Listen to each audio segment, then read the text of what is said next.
start, I'll just tell you what this video does not cover. It doesn't cover any of the skincare devices that I use. I use a lot of gadgets, so that has to be a separate video altogether. Once in 2 or 3 months, I would take some skincare treatment outside of home, and I'm not covering that. This only covers my skincare routines at home. Before you get into any kind of products that you buy, having a baseline of good hydration, good nutrition, and good circulation is super important. My skincare routine is somewhat situational. It varies by one, what kind of skincare I need for the moment, and two, how much mental bandwidth or energy I have dedicated to the whole concept of skincare in that moment. And we have a night routine, which is the bare minimum that I would do. There's a day version of it where you just add SPF to it. There's a travel version, which is essentially just my packing list, all the minis that I carry. One is for shoots and celebrations. One is troubleshooting. The most significant component over here is skin cycling. I use a bunch of actives, but then using a bunch of actives can compromise my skin barrier. That's led me to this current concept of skin cycling. My moisturizer would be switching between Drunk Elephant Protini Polypeptide Cream, the Kiehl's Ultra Facial Cream, and the Sulvasu Concentrated Ginseng Cream. Now, the reason why I'm switching between these three is because I get bored of using the same products, and I do switch around a lot. And I had been using Kiehl's, the Ultra Facial Cream, for a really long time. I think I've been using it for 2 years now. But I got a little carried away with the whole social media frenzy around the Drunk Elephant creams, and I thought I'll try it. I don't plan to buy another one after this. I feel like for the price point that this cream is, it's not doing much for me. But I'm just going to refer to the Drunk Elephant cream for my skincare routine, simply because that's what I'm using currently. I'm talking about the nighttime routine, and there are about 3 categories that I would consider. One would be if I'm not wearing makeup during the day. Second would be wearing makeup, but I have fake lashes on, which means that I still don't have eye makeup on. And the third category would be when I have a full face of makeup on. This first one is when I have no makeup on, and it's either of these two methods depending on how lazy I feel. My standard go-to face wash would be Lancome, and then I just apply my moisturizer, and like that's the bare minimum that I do. But that's not what I usually do. I'll come to what I usually do. So if I'm feeling extra lazy, then my Lancome face wash will get replaced by this foaming cleanser. I just wash my face and then apply my moisturizer, and I'm done. If I have no mascara on but I have makeup on, I won't just wash my face. I would use the Bioderm, the cotton pad wipe, and wash my face. And then after washing my face, I would just comb through my lashes with a lash comb. If I have eye makeup on, then the easiest way for me is to just use a makeup eraser towel. And the thing about them is that they only work with hot water. So I would just get into the shower, have the water run hot.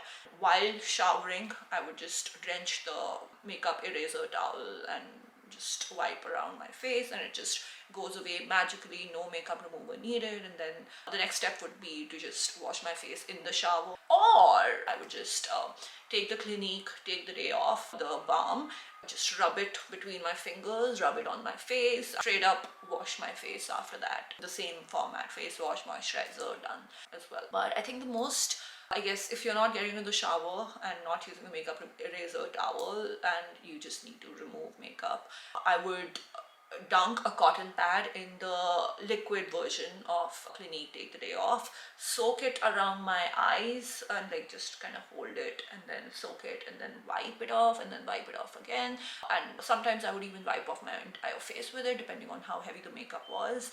And then give it another wipe with Bioderma, and then wash my face and then apply my moisturizer. Obviously there's bonus, you can use a Luna 3. Sometimes you're lazy, so you may not use your standard face wash, you may use a foaming face wash. It's just quick.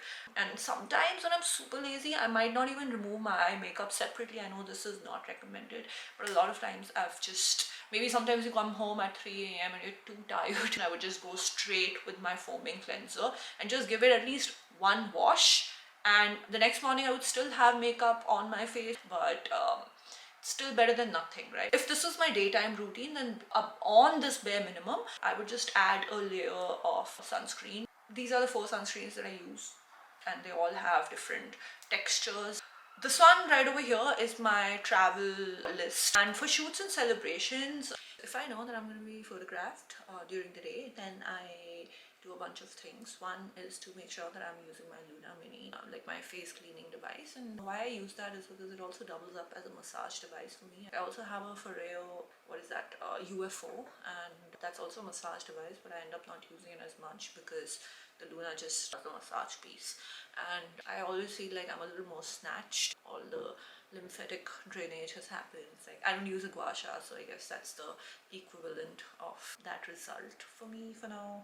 Like the easiest, the shortest way to get there. I have an ice roller which I keep in the freezer, but sometimes I would just dunk my face in a bowl full of ice, and that also works quite well. I always feel like my skin is just tighter, and the pores are just better through the day. So icing really does work. I'm not very regular at it. I mean, I wish I could do it every single morning, but who's got the time to do that?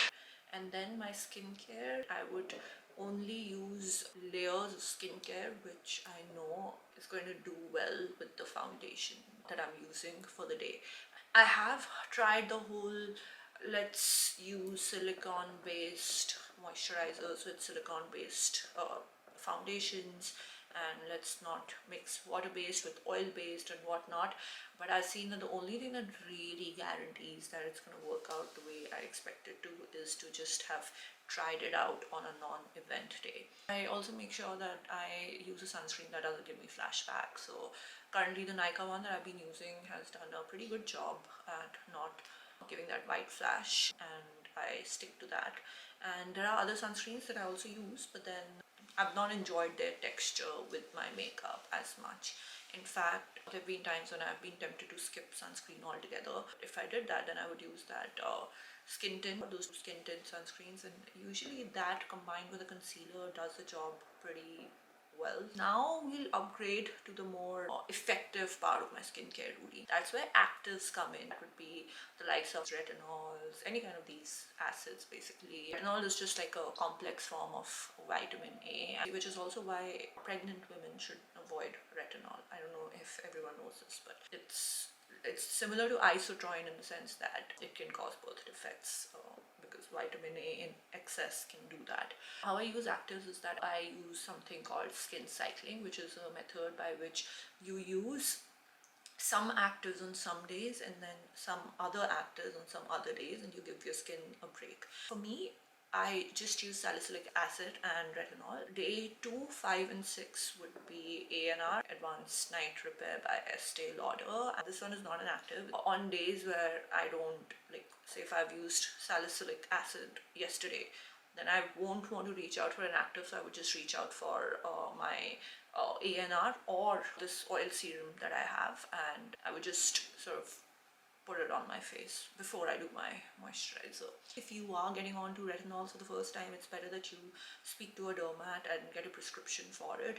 I used to use one by The Ordinary. Recently I've moved to the Minimalist. It's pretty much the same thing. So if I've been using retinols or tretinoin for a while, then my skin starts, it becomes a little rough, and I think a lot of people would share this experience where they feel like their skin became more papery and weirder after using retinol than before.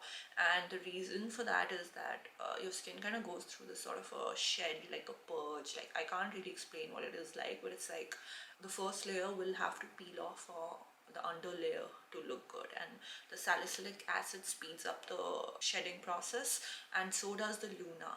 So it's almost like driving a car, like you accelerate a little and then you get a feel of it, and then you're like, no, I need to slow down, and then, you know, it's like you're constantly like hitting the brakes on your actives. If you get a prescription from your dermat, even then you'll have to sort of get some intuition about it. It's like how when you're in the gym and you're working out and your trainer might give you a bunch of exercises, but then you still need to calibrate them according to your, like, you need to be more in touch with yourself, and you kind of give feedback to what you need, like how do you want to push the gas on it. If you have melasma, like any kind of pigmentation, those are slightly riskier. I've heard that actors can also trigger something like this in people, and I would highly recommend talking to a dermat and then getting onto your retinol routine. They'll recommend a moisturizer, or like they'll recommend a certain type of retinol that helps you get more accustomed to that, to the process.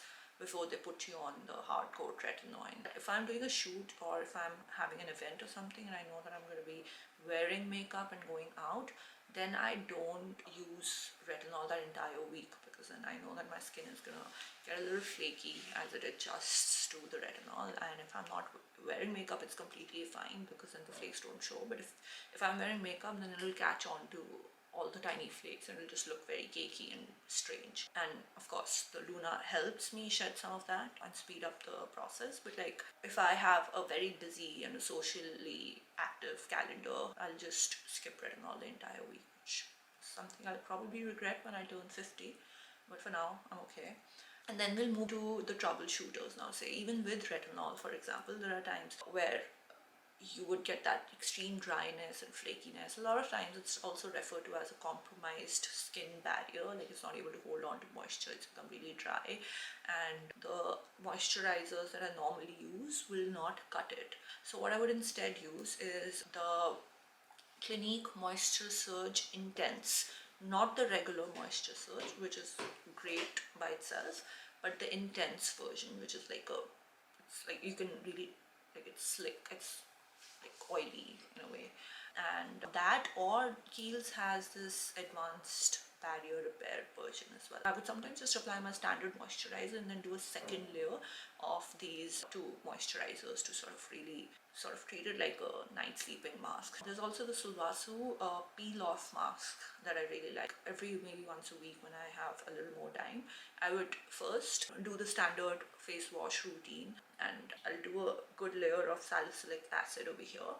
But before that, I would apply a layer of the Sulwhasoo, like it will be around my nose and around my, like, just the pores over here, and I would let it dry and then I would peel it off. And once in 3 to 6 months I would get a salon cleanse, which would address all the blackheads around my nose.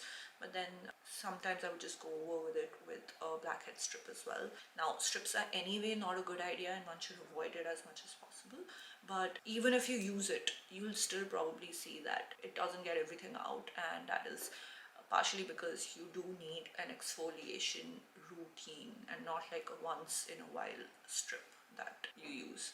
And for me, this mask has worked wonders along with salicylic acid and the Luna Mini. Like, these three things as a part of my standard routine with a nice soft moisturizing face wash has actually worked really well. This spring water spray is very handy in moments where I feel like my skin has gone through something that it can possibly react to. So it just soothes it down.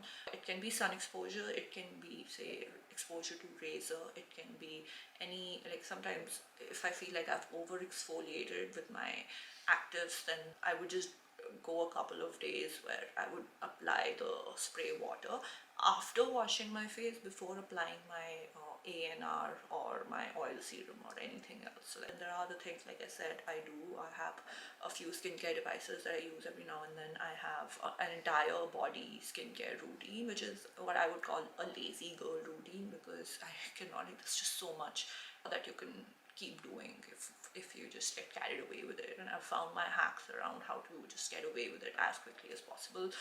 Those are things we can cover in a different video. Tell me in the comments stuff that you guys do, and maybe we can also take in some suggestions on what would be the next video to make. I would remind you to subscribe because there's a lot coming up, and also let me know what are the non-skincare, non-beauty, non-makeup things that you would like to discuss. And that's about it.